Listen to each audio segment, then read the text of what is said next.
All right, y'all, we back with another video. This is kind of different. We doing a sparring compilation. And guys, Curmel, he's the next rising star in the lightweight division. And guys, this man got a lot of sparring videos. This kind of how people kind of got familiar with Curmel, kind of knew about him. But guys, this dude is a monster when it comes. And guys, he 2-0 in his pro fight, so he did turn professional kind of like a couple months ago. He already 2-0. So we know that he's just not no sparring warrior or nothing like that. He actually fight in the pros, and he's been doing a great job. Knocked out his first two opponents. But guys, you can tell Curmel, I'm gonna name 3 or 4 of his screens that I see this off the sparring videos. Curmel got a lot of speed for the lightweight division. He got a lot of speed, guys. One thing Curmel also got, guys, he got a high IQ. You can tell because he trying to take away that dude jab, guys. Anytime I'm watching somebody fight, I'm always watching if they trying to take away their opponent jab. When I see that, guys, I know that person got a high IQ, guys, because everything start with the jab, especially boxers. So if you can take away somebody's jab, you basically handicap them. So Curmel, I can tell he do that anytime he's sparring, guys. Just watch this whole video, guys. Watch anytime Curmel sparring, he's always trying to take away his opponent's jab, guys. So that's the second thing. The third thing is Curmel throw a lot of combination, guys. He not a one-punch thrower, guys. And guys, when you fighting, it's so hard to block and dip and slip people that throw a lot of combination, guys. It's just hard to catch, guys. You got to be real focused. And you got to be real good at defense to really kind of counter somebody that throw a lot of combination, because it's hard to do, guys. It's hard to do. So Curmel do a great job of throwing a lot of combination, guys, not giving his opponents chance to counter him. And then it helps that he got speed too, so that helps. So that's one thing. That's the third thing Curmel do really good, dude. He throw a lot of combination, guys. The fourth thing that I see Curmel do really good is he know how to fight in the pocket, guys. In the inside, Curmel do a great job of landing his punches, getting out of the way of other people's punches. You kind of seen it right there. That inside mid-range guy, Curmel do a great job. Look at it. Landing his punches, getting out the way, setting up the jab, and throwing combination, guys. So he a great inside fighter. And guys, anytime you boxing, guys, sometimes, especially if you want to be a exciting fighter, guys, you got to know how to fight in the inside, guys.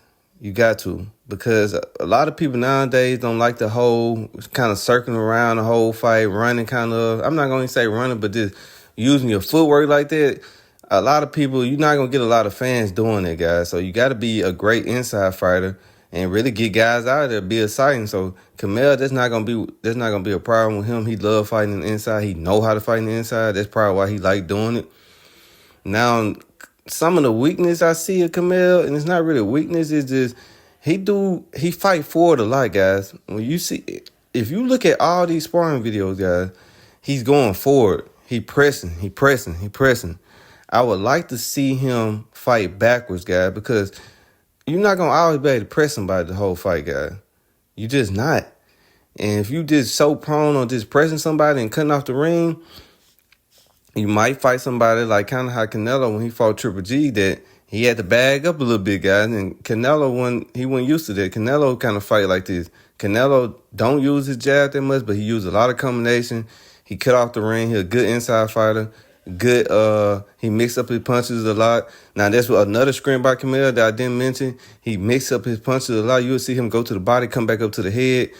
Guys, I like seeing that, guys, because like I said, bro, that's hard to guard. That's hard to defend. Your opponent, he thinking, oh, man, he going back down to the body. Then you come back up to the head. Then he thinking about protecting his head. Now he got to protect his body. So it keep his mind occupied, and he don't really know what's coming. And like they say in boxing, the punch you don't see or don't know that's coming, that's the one that knock you out. So Curmel do a great job of doing that, mixing up his punches to the body and the head. Like I said, I would like to see Curmel fight on the back foot just to get used to it. I'm not saying that he got to fight like that, but he need to know how to fight backing up and stuff like that. And be able to counter on the back end or the back foot, guys. Because it's going to come a time he going to fight somebody that's just as strong as him, that got more power than him, and he need to be able to set up a knockout punch coming back or going backwards. So that's one of the weaknesses I see about Curmel. He do a great job coming forward, but I would like to see how he fight coming back. Now, when it comes to inside work or somebody trying to counter Camille, I think he'll do a great job in there. He throw a lot of combination. He always got his hands up. So look at that. Even when he throwing that left hook, look at the right hand right there, up there to protect him from a left hook. So he do a great job with his hand placement. I'm not really worrying about that. Like I said, he a great inside fighter. He put his hands up at the perfect time. He seemed to just know how to. He just seemed to know the speed when it comes to that inside work. He just can tell his opponent's speed. Some guys just a great inside fighter, guys, and Curmel one of those. So I'm not really worried about him getting into a firefight. I think that's his style of fighting, so he'll probably win that. But guys, he do got some killers in this lightweight division, 135. You got Abdullah Mason coming up. You got Keyshawn Davis. You got Floyd Schofield, Kid Austin. So guys, I mean, Curmel is kind of on the back end. They kind of head more up. But guys, he got some killers he gonna have to deal with, and I think he'll be able to handle some of them, guys. But man, this lightweight division that's coming up, guys, I mean, it's packed. It is packed. And I think they all great fighters, and then we got to realize Shakir is still in the 135 too. Excuse me, guys. But Shakir is still in the 135. I don't know how long Shakir is gonna stay at the 135, but he's still there too. So you got some great fighters in the 135 division. Like I said, the one thing I like about Curmel, he know how to throw combination. He know how to get close. It looked like Curmel know how to cut off the ring too. So he do a great job of getting close to his opponent. So it's like it's hard for people to get away from him. So I like that. If you're going to fight how Curmel fight, you got to be able to cut off the ring and stuff like that and throw combination when you get close so your opponent can't run out. I'm not going to say run out the ring, but run away from you. Kind of how T.O. Guys, T.O. don't really know how to cut out the ring. Now, I know what's called was running a lot, Ortiz, but a lot of people that know how to cut out the ring, you're not going to be able to move like that against them.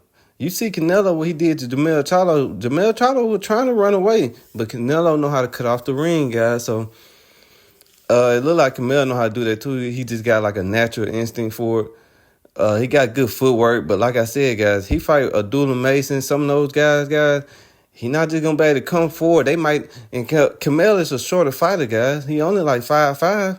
So if he fights some of these taller guys like Shakir, like Abdullah Mason, some of these taller guys, they might be able to keep him at a distance. So I want him to be able to fight backwards, to be able to set up shots, to know what to do if somebody's keeping you on a distance like that. So that's one of the main things that I've seen by watching Curmel. I think he's going to be a great fighter. He with Mayweather Promotions, so you know Mayweather going to protect him a little bit and build up his resume and stuff like that, kind of how he did Gervonta Davis. So Curmel probably going to be a big star, but the competition-wise, I don't know. I don't know, guys, because you know how Mayweather is. But he would get some good fights in there. I know he going to have a great name, a big name. Because Mayweather, one thing about him, he know how to promote a certain fighter. If you got power and knock people out, Mayweather can promote you. He'll get you a big name. Just kind of how Tank was. So we'll see, guys. I look forward to watching this dude. I look forward to watching him come up in the lightweight division. Hopefully he can fight in May to get back in the ring, guys. But y'all let me know what y'all think about Curmel and stuff like that. What y'all think his ceiling is? I don't know. To me, guys, he kind of fight how Canelo fight, but he throw more combination because he's smaller. But to me, he kind of fight how Canelo fight. He throw a lot of left hooks to the body, kind of how Canelo is. He got good upper body movement, so we'll see, guys.